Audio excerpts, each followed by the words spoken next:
Yo, what is up, everybody? It is the second episode of A Moment with Jay. Let's get it.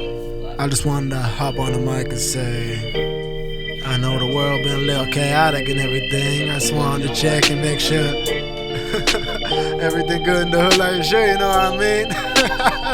Say hi to the fam. Okay, let's get to work. What up? So what's up, everybody? I'm glad to be back. Honestly, I can't believe how good the first podcast went. And that's kind of the first thing I want to talk about. So thank y'all. My name is JusJrdn. If you don't know, if you're tuning in for the first time, this is A Moment with Jay.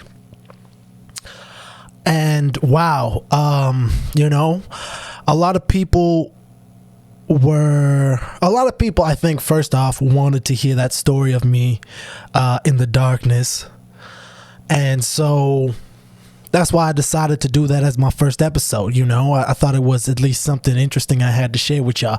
It got way more emotional than I thought it was going to get. Oh my God, I was crying and shit. But we'll see how things go. I don't really have a plan with the podcast as opposed to just doing it and eventually getting people on it. But yeah, the amount of people that reached out, the amount of people that listened to it for the first time, that was what was crazy to me, and listened to the whole thing, and the amount of people that resonated with it and enjoyed it. It was so encouraging. I didn't really, as much as I have big goals and big dreams and everything like that, I try to just create and then put out and then see what happens. I would love, number one, 50,000 downloads a month, million Spotify monthly listener, all those crazy things. But that's not what makes me happy. Creating is what makes me happy. And then on top of that, if people can relate and take some kind of value away from that on top of it, that's beautiful. That's perfection. And that gave me all the energy and all the inspiration in the world to come do it again, and I can't wait to keep making these. I can't believe how excited this and how much joy this is bringing me. And I think it's just because it's something new. Don't get me wrong, I love making music, and I'm very excited to be working on some music videos and stuff for the album, because I just have much more, plotted out ideas. I just have way more experience with doing things, and so now I think I can do things much better. With this podcast, I hope to continue to do it and improve it along the way. What y'all think of the backgrounds, man? I'm really liking them chill backgrounds. They're blue heavy, and if you're listening, this doesn't apply, my bad. Look at one of the videos maybe, or one of the clips. I'll throw up a little 10-second clip. I like the blue. I mean, we won't always have the blue. It's just like I keep being drawn to these blue backgrounds. It makes me feel peaceful.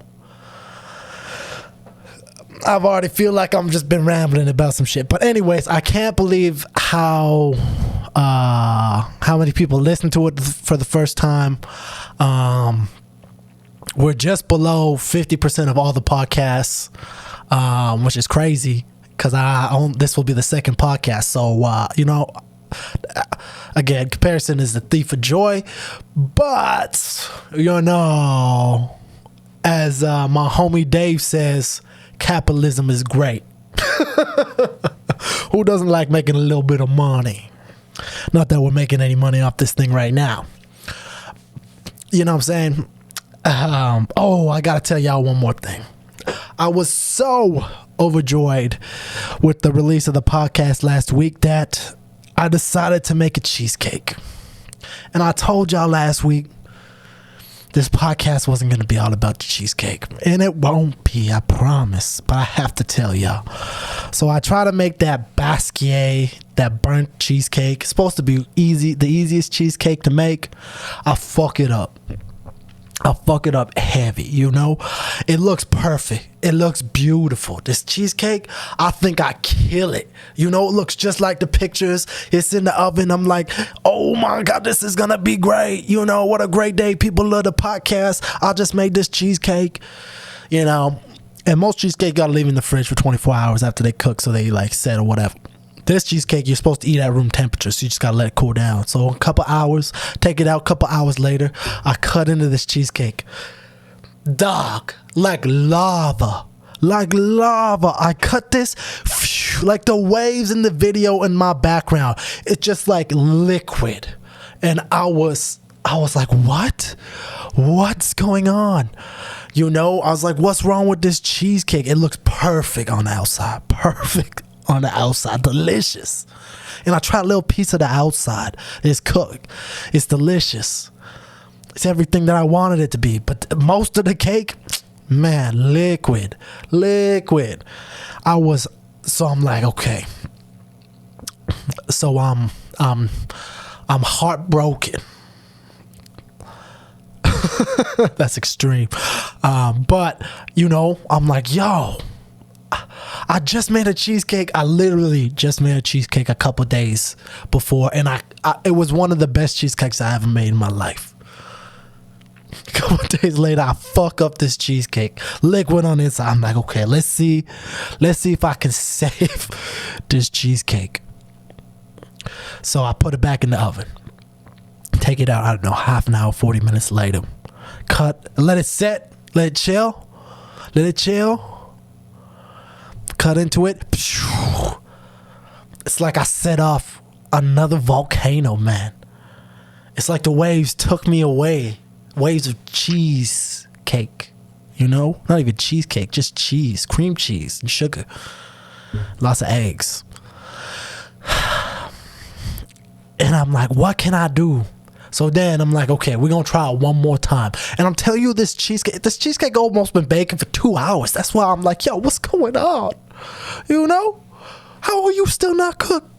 So I'm like, okay, well, I can either throw this away or I can keep trying.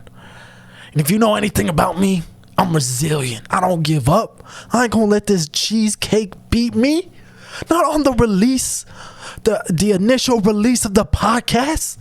This is a day of celebration. I will not be defeated by this cheesecake. So I crush up this cheese. Because it's all almost liquid again. So I dump it all in a bowl. I crush up the pieces that are kind of done, and I mix it with the pieces that aren't, and I throw it back in the spring form pan, the cheesecake pan. You know, to the bottom pop off.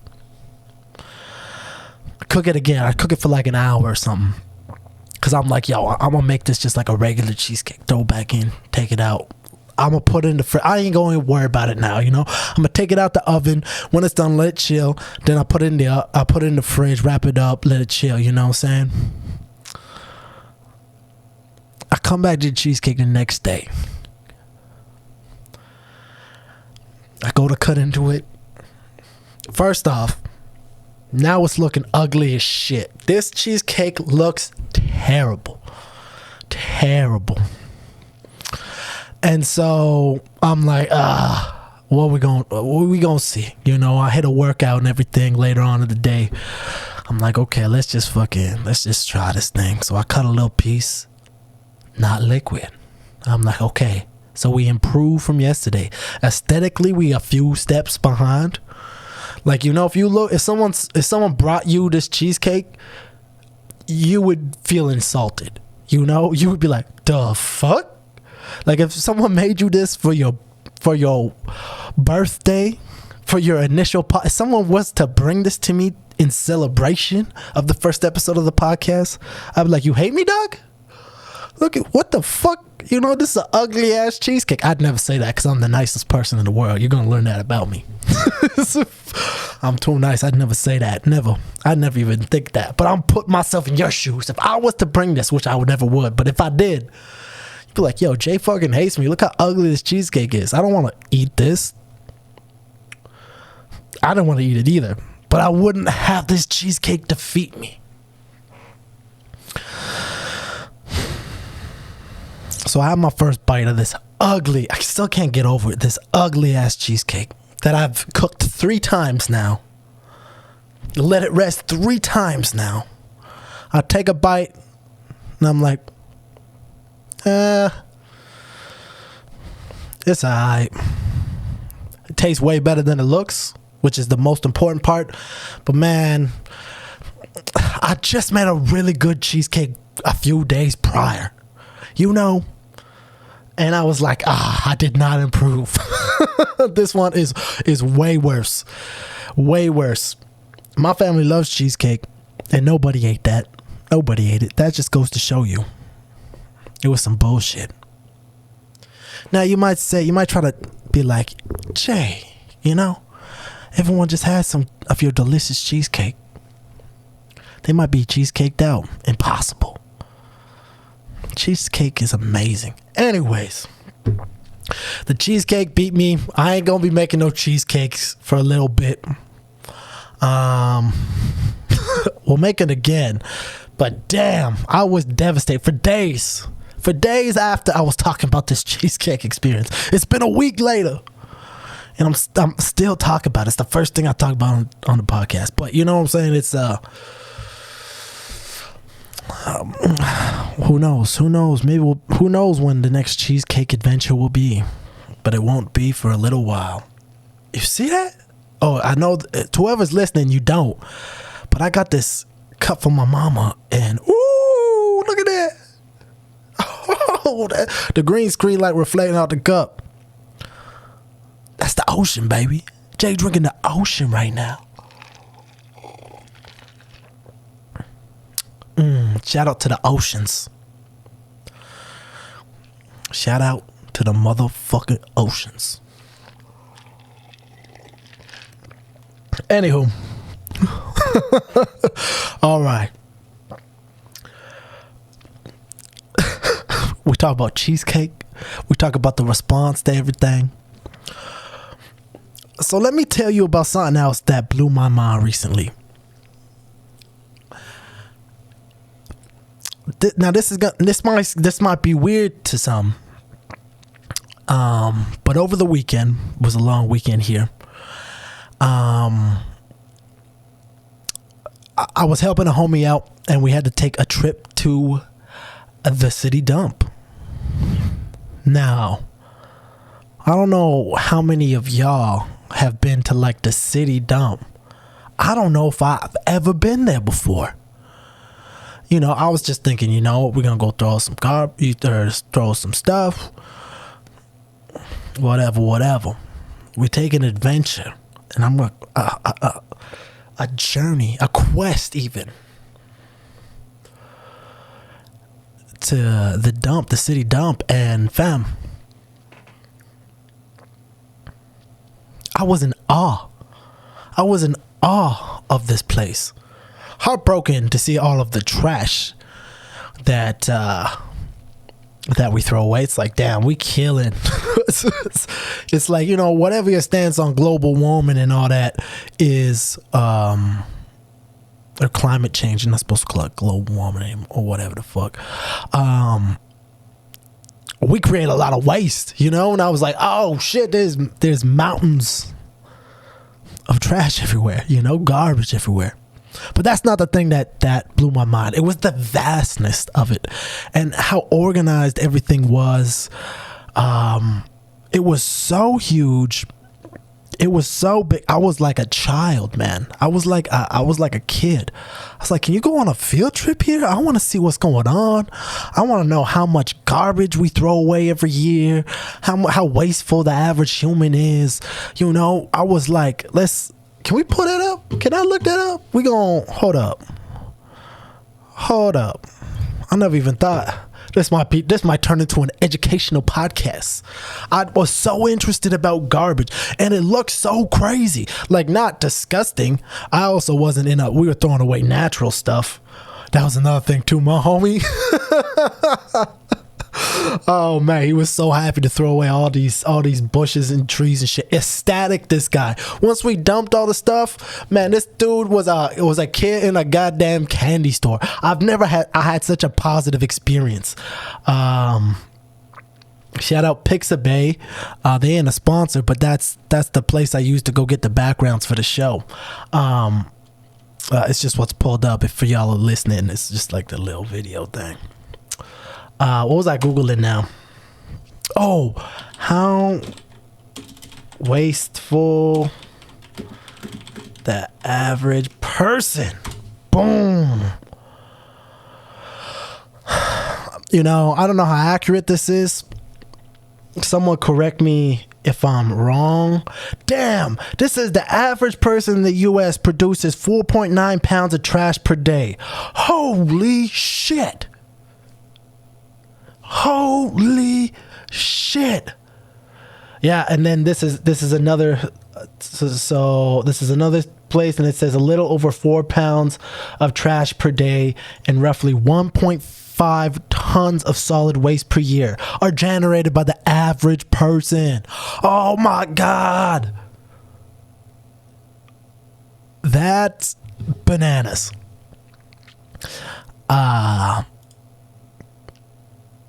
You know, so maybe recycle. I don't know. That's another thing. I'm gonna sidetrack for a second. I know this isn't a hot take, but man, fuck those cardboard straws, man. Usually I'm a positive guy. Usually I'm a positive guy. But this is what my issue is. This is what my issue is. Yes, I'm all for saving the planet. Just like I was saying, man, we creating a lot of waste. And yeah, let's get that waste way down. Let's get that waste way down. Why not? You know, I watched this one video, and she explained to me how a recycling plant worked in this like 20-minute video. One of the most interesting things I've ever learned. I learned so much from this, man. And I ain't even like recycle. I mean, I recycle, but I ain't into it like that. Well, I guess if I recycle, I am into it. But you know, some people love recycling. Do some motherfuckers love recycling? Shout out if you love recycling. You a real one. I was getting too sidetracked. Oh yeah, we talking shit about the straws. These cardboard straws, man. And I'm looking at you mostly, McDonald's. Yours is the worst. But these cardboard ass straws, dog, I won't even use them anymore. I'll wait till I'm in a, like, it's usually you picking up fast food and you in the whip, so the straw, you know, helps. But I'll wait, man. I'll wait till I'm somewhere stable so I could take the whole lid off and sip out a cup or pour that shit into something else. Because it's like, man, I cannot. I think some people killing the game right now in that regard. Shout out to Tim Hortons, man. They got that sippy cup. Just make everything a sippy cup. But people love straws. That's another thing. That's another thing, man. So many people love those straws, those cups with a straw. Lots of people love those. But you know, the ones with the lids, you know what I'm saying? You know what I'm saying. You know what I'm saying. You gotta. If you know people, most people love these fucking straws. I hate straws. I drink way less water when I'm drinking it out of a straw. Let me just pound that shit, you know? So I'm already a straw racist. Is that what you would call it? A strawist? I don't hate people who use straws. I just don't really like straws. I don't really like socks either, but that's a whole other thing we'll get to in another podcast. But these cardboard straws, fam. My whole this is what I go back into. Just that sometimes the straw is useful. Like drinking a milkshake, for instance. You can't just be pouring that shit in a cup and drinking it. Who am I, a caveman? You know what I'm saying? But my problem with the cardboard straws, again, I'm all about loving the environment. I'm all about it. Yay, Earth, you know? I love the Earth. I love nature. I love that shit. This is the place where I live. And if you're listening to this podcast, unless it's like a fucking 10,000 years in the future and you just happen to stumble upon this. I lost my train of thought there. I rambled for too long. Either what I'm saying is, oh yeah, I love the environment. However, ever, when you're going to introduce a change in something that people use, this goes across the board. Innovation is key. But what happened with the cardboard straw is you came with an inferior product. You came and replaced something that was working great. Yeah, bad for the environment, but that's not on the point of the consumer. That's not the point. The point is you came in with a piece of shit product. You're like, oh yeah, you can't use that no more. And in Canada, we getting rid of single-use plastics, right? Which, I mean, again, good. I just went to the dump. There's plastic in the sky. It's like mountains, you know? Go climb Mount Plastic, you know? But you telling me there's not a better alternative than this bullshit straw? If you leave it in your drink, it gets soggy. Your drink starts tasting like cardboard. Nah, fam. Someone gotta innovate, make a better cardboard straw or better fucking whatever straw. Anyways, that wasn't supposed to turn into a rant about straws. It was mostly about how excited and what a positive experience I had at the dump. You know, I don't know if it's because I just meditate and all that, but it's like the simplest things, man, bring me so much joy. You know, I went to the dump. It was a brand new experience. It was crazy, man. I got to see. I was like, what is it? What's going on in that building? I wonder what they do over there. Oh shit, that look crazy. Then I was also thinking, I was like, man, some people's job at the dump must stink, literally stink. But some people's jobs must be chilling. Must be absolutely chilling. You just chilling at the dump all day. People coming just throwing shit out. Hey, I'm here. I got some trash. Go throw it over there. Thanks. Boom, throw it out. Yeah, I'm done. Fam. Peace. You know? Chilling. That's what's crazy about it all. Now, on top of the dump, something else I did this weekend was I was just looking for some of my clothes. You know, I was like, man, I'm always running out of clothes before the week's over. What the hell? Where's all my clothes? Shout out to Popeyes. That's the shirt I got on right now. This is a sick shirt. Also blue. For people listening. So I found a bunch of my old, or not old clothes, just some clothes I've been looking for. I was like, sick, you know, just digging through some of my stuff. And then I stumbled upon these 2 boxes. And I was like, I saw them, and right away I was like, I know what's in both of these boxes. Now, I'm not a big, like, possession guy. You know, I have the things that I need to do the things that I want to do, you know. Shout out to BP. He's got this really dope setup and computer that I get to use to create this podcast in a higher quality than I would be able to, which I'm super blessed to have that opportunity. My garage studio, you know, it's nothing fancy, just an audio interface. I got a pretty good mic, and my computer old as shit, but it works great for making my music. And I got like a MIDI controller and some instruments out there as well.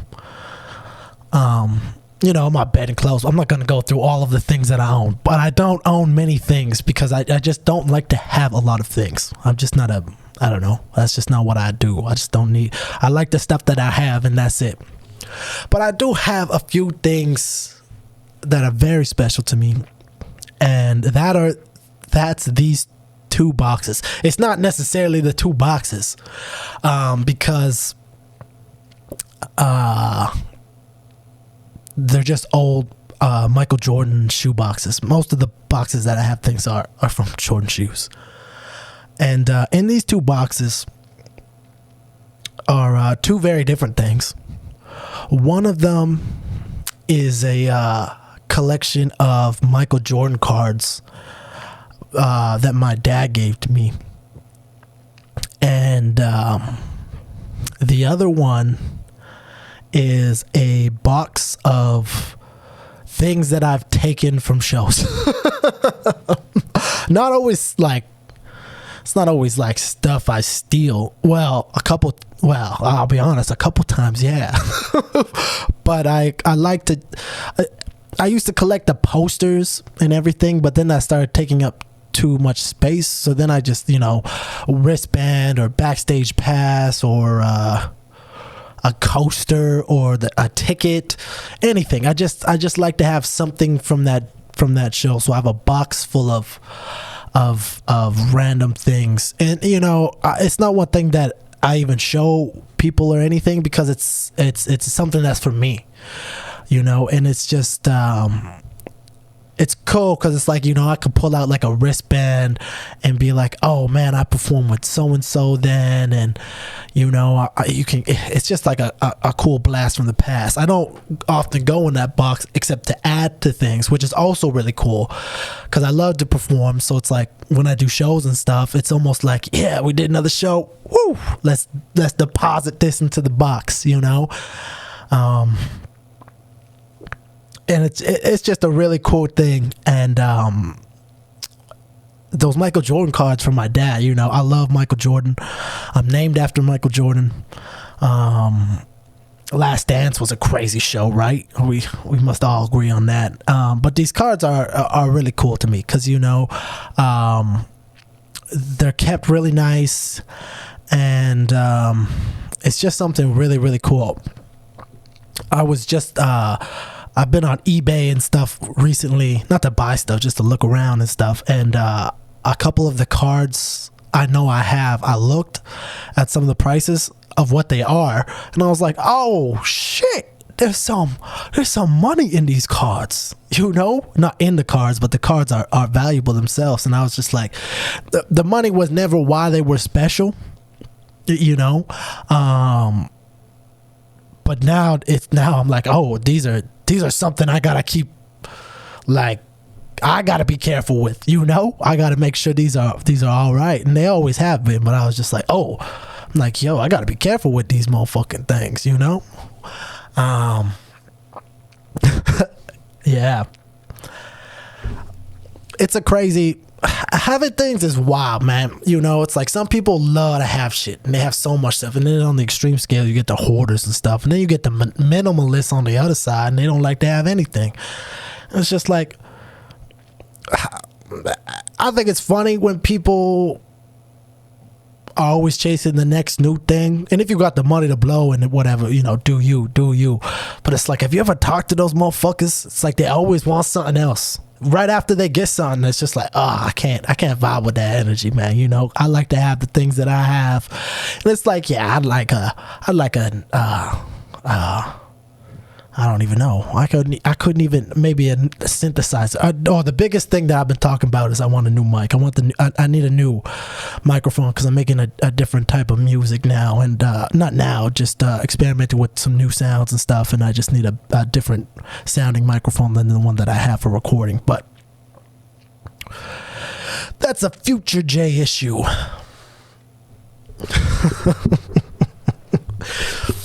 It's crazy, man.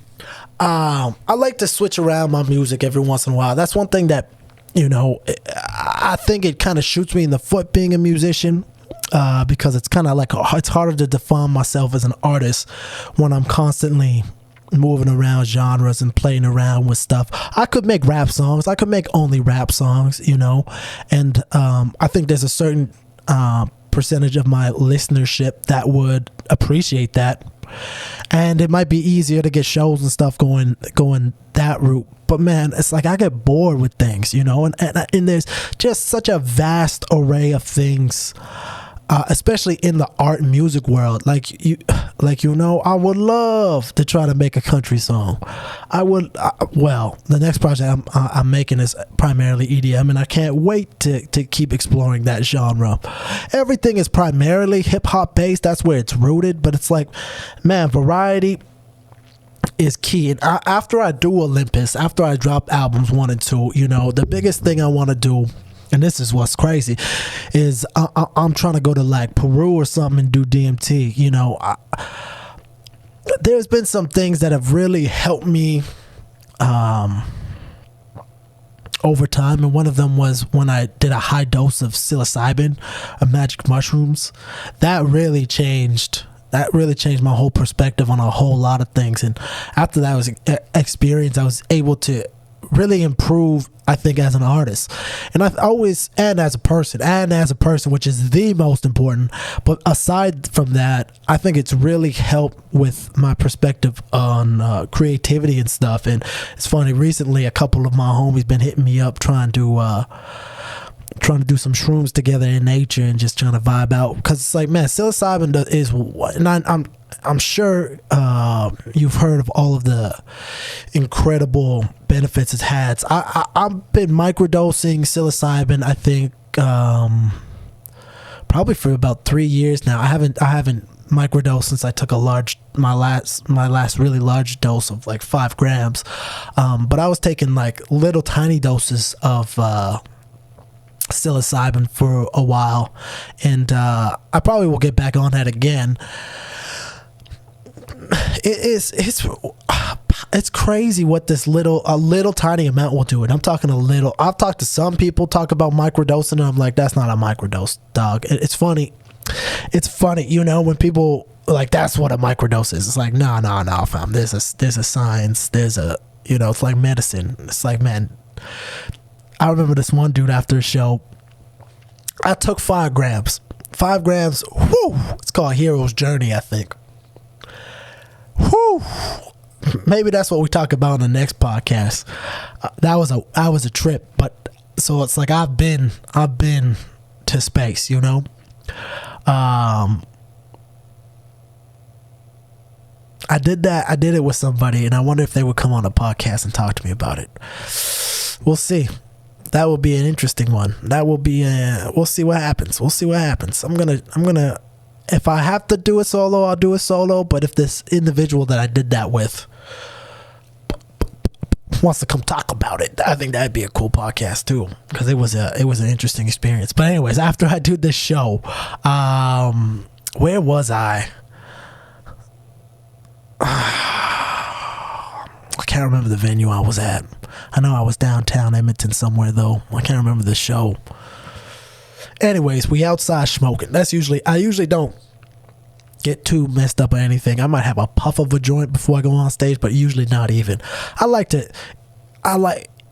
You know, I got things to say and stuff like that. Like, you know, I just don't. I used to before, but now I don't. I don't anymore.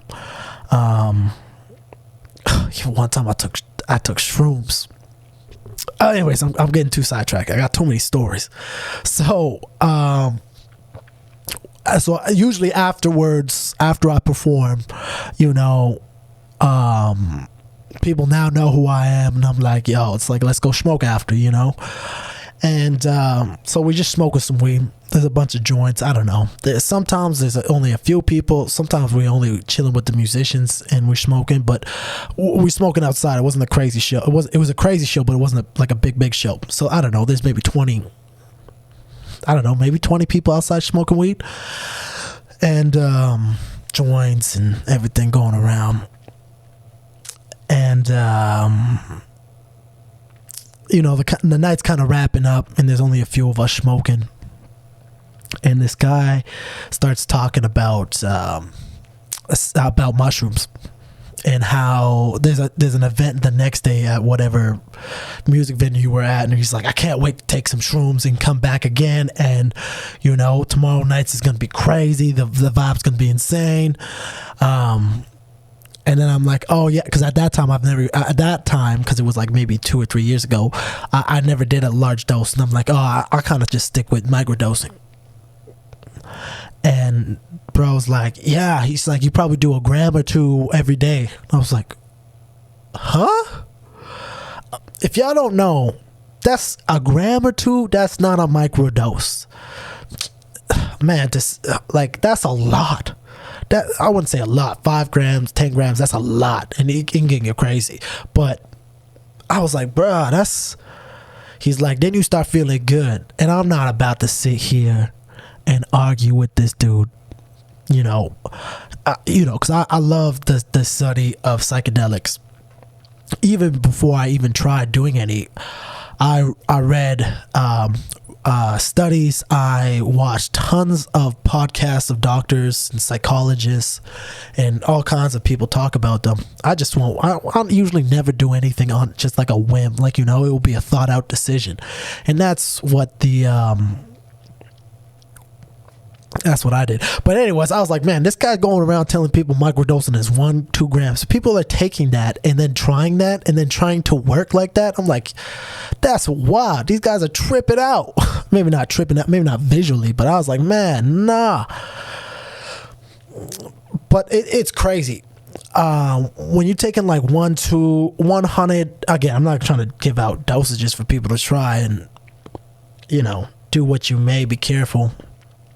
But I was doing like 100 grams, 200 grams, mixed with like lion's mane and I can't even remember what the other mushrooms that were mixed in with this whole concoction of little things. But it was like for focus, for creativity, for the biggest thing. And this is, my background is in personal training. I love biology, so I love how things, especially how natural things interact with the body. And the biggest thing that got me to start trying microdosing was this term called neuroplasticity. And you probably heard this term a million times. Why I think magic mushrooms, and this is not you got to be careful. I'm not trying to promote magic mushrooms or anything. I'm only talking about my experience. The thing that blew my mind about magic mushrooms, about psilocybin, was the effects it has on neuroplasticity. Basically, what neuroplasticity means is the neurons in your brain form pathways, and over time these pathways become, and I'm probably going to butcher this, I'm not a doctor, but your neural pathways become rigid, and it's hard to create new ones. And that's, you hear the term, it's hard to teach old dogs new tricks. And this is just what it is. It's like as your brain ages, your body becomes, or your brain just becomes less efficient and less wanting to create neural pathways.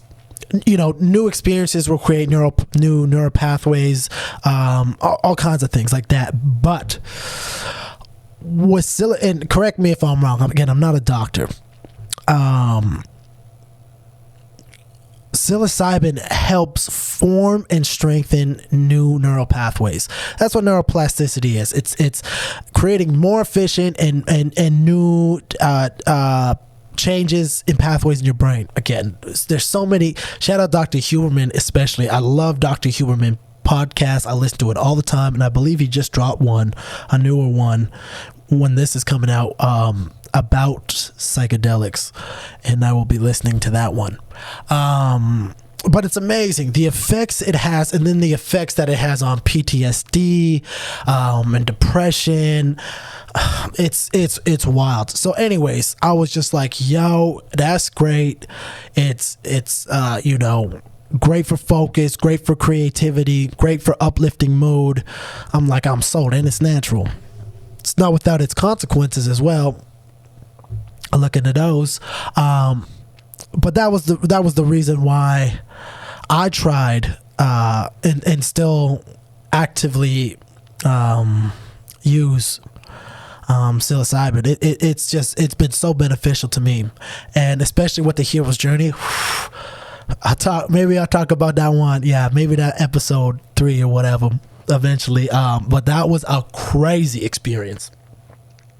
And so I say all that because I can't wait after I drop Olympus 1 and 2. The thing I really want to go into for the next album after that, which is called Mr. J and the Heartbroken Homies. I love it. I love what we're doing with it. Olympus is gonna get crazy too. The wrap up of Olympus is gonna be really wild. The drop, and then what's the videos and the shoots and everything. It's gonna end crazy. Thank you to everyone who's been supporting along the way. You can buy the vinyls very soon. And shout out to everyone who pre-ordered the vinyls. But Mr. J and the Heartbroken Homies is going to be a whole different journey. It's going to be crazy. And I love the name of that album. And anyways, I say all of this to say that the next thing I really want to try is DMT and go to Peru and sit and do ayahuasca. You know, it's those experiences with DMT that I've heard. I know a lot of people who have smoked it. You can get them in like those vape pens like they do for weed, you know, and people can be fucking just trip it. If you don't know what DMT is, dimethyltryptamine. Let me look that up, man. What does that stand? Dimethyltryptamine. It's crazy. It's a crazy psychedelic drug that's found naturally, and I think it would just be very cool doing that, having the experience. I haven't even really traveled a lot. You know, I've been to like Mexico, some places in the States, some places in Canada, but I haven't had the opportunity to travel. So that'd be cool, just to travel and then have that experience and use that experience and for self-improvement. That's always the main reason. And then go into the album. I'm recording the album right now. It takes me a while because I like to experiment, so it takes me a long time to create. Especially when I try to create like a new sound, which is what I'm trying to do. Not really create a new sound, but a new sound for me going into the next album. And so, yeah, that's my game plan. Just doing this DMT, tripping balls, and then,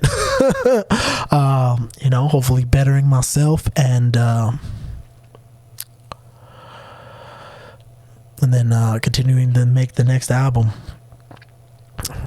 Yeah. All right. That, I think, pretty much wraps it up, man. I wanted to keep this podcast pretty light because the first one was so heavy. Again, what this is going to turn into, I'm not sure. But I just want to say thank you so much to everyone who's listening. You know, share, like, follow, download, all those things really mean a lot. But even you listening today, to me just rambling about a bunch of stuff that I wrote down. Trip to the dump, my take on straws, DMT. Man, we covered quite an array of topics today. Oh, hold up. Hold up. You know what? Maybe I do have some questions that people asked. But you know what? Maybe we'll just get to those questions next time. If you have any questions, you have any comments, please leave them below. If this is YouTube, hit me up on any of the social medias. I'd love to answer some questions, random questions, funny questions, stupid questions, whatever. You know, send me some questions and I'll answer them on a podcast. Thank you so much for everything. I hope you have a beautiful week. You're a beautiful soul. This was so fun. I can't believe 45 minutes are gone like that. But we'll be back. We'll be back again next week with another moment for Jay. More love, more success. I'll catch y'all next week. Peace and love. This was a moment with Jay. Just like that, I like that. Stay dreaming, scheming, homie. Don't let the haters weigh you down. Smoke the split the list you up. Know the word of y'all. Favor not. Know the word. Know the words in your favor.